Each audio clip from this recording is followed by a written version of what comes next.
Pieķers sportojot komanda, turpinot sporta medības, devās uz Jumpravu, kur ir cilvēks, kurš vienkārši pārkāp visus gravitācijas likumus. Kas tas tāds ir? Tūlīt jau redzēsiet. Sakojiet mums!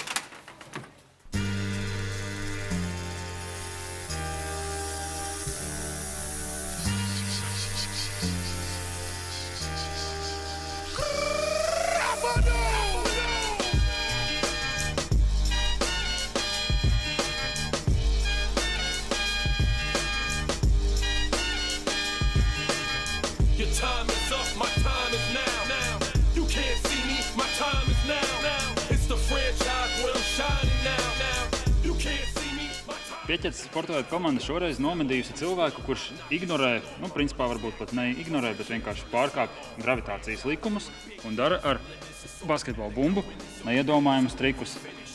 Dažus mēs no tiem jau redzējām. Tagad tu esi nedaudz nokausēts, vai ne? Pēc šiem visiem trikiem. Noteikti. Tas paņem diezgan daudz spēkus tieši tā. Jā, Kristaps Dārgais lūk līdzās. Viņš ir arī BK Valmieras basketbolists. Sezona jau ir galā jums, vai ne? Tieši tā, sezona beidzās jau 2 nedēļas atpakaļ. Tagad neliela atpūta un var sākt pilnā nopietnībā gatavoties vasaras danku sezonai.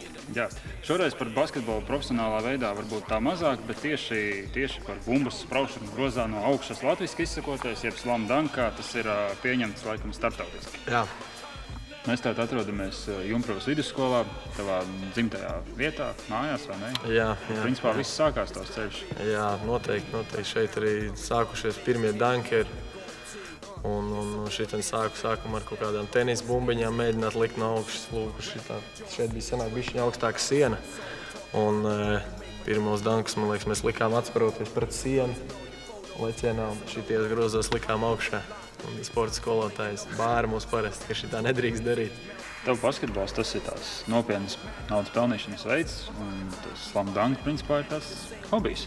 Noteikti sākumā tā bija, un pirmo vasaru, varētu teikt, pirmās 2 vasaras, tas noteikti vairāk bija kā hobijs. Tā bija lieliski iespēja gūt jaunu pieredzi un aizbraukt uz ārzemēm, bet jau iepriekšējās 2 vasaras, un šī jau būs 3. vasara, kad tas no tāda hobija ir pāraudzis par ļoti labu iespēju nopelnīt un vasaras periodā. Danki Elite komanda. Pastāst varbūt vairāk par to?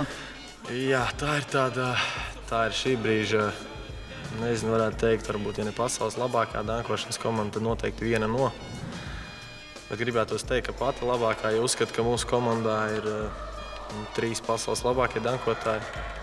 Tas ir tāds Jordans Kilganons, tāds Rafals Lepīnskis un Justins Darlingtons.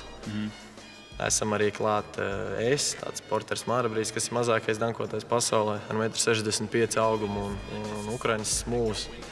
Tad mēs esam 6 džeki šobrīd kopā savākušies. Tā kā varētu teikt, ka mēs esam 3 labākie eiropieši un 3 labākie ziemeļamerikāņi.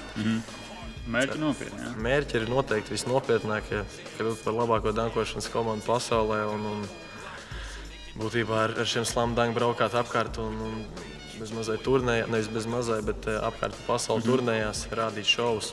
Tāds varbūt ir tas visas komandas redzējums. Tagad no skatītāja viedokļa par slam dunku, tas ir tāds, cik baudāms šovs. Man jau tagad ir grūti pateikt, tagad es esmu pats tajā visā iekšā, bet būdams mazs basketbols, tas bija tas, ko es vairāk gaidīju. Tas bija tas, kad es zināju, ka zālē spēlē lielie basīti. Es nācu skatīties tikai tāpēc, ka es cerēju, ka kāds no viņiem ieliks no augšas.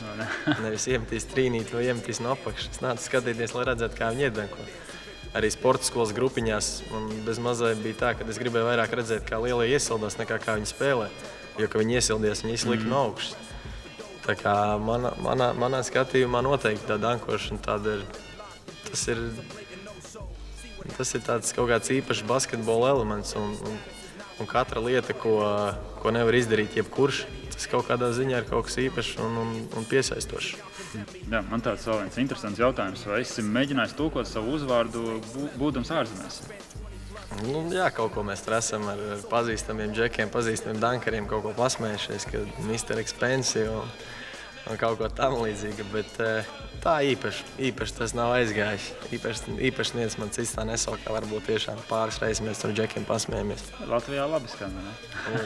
Noteikti, ļoti labi. Vajag ticēt sev un nevajag klausīties apkārtējos, kas varbūt teiks, ka jūs kaut ko īsti nevarat. Vajag noticēt sev, izvirzīt kaut kādus konkrētus mērķus un ticiet man, tas ir iespējams. Ja man kādos 16 gados, kad šajā zālē pirmoreiz ielikt no augšas, kāds pateikt, kad būšu apbraukājis pusi Eiropu, nodarbojoties ar slam dunk, es noteikti pats nebūtu ticējis un neticēju, neviens arī man pazīstamais. Es to sasniedzu, jo ļoti centos un ticēju pats sev. Iesaku to pašu darīt arī jums. Jā. Tagad var koncentrēties tikai un vienīgi bumbas triekšanā grozā no augšas. Tieši tā. Jā, veiksmīgi tev sezonu. Paldies. Tiksimies varbūt kādā no šoviem Latvijā, vai ne?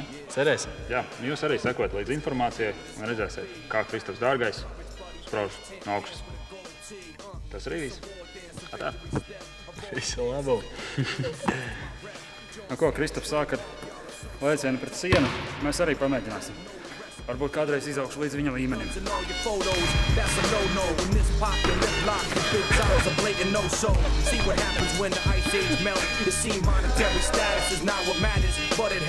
I'm rocking timepiece by Benny, if any. The same reason y'all could love me is the same reason y'all condemn me. A man's measured by the way that he thinks, not clothing lines, ice links.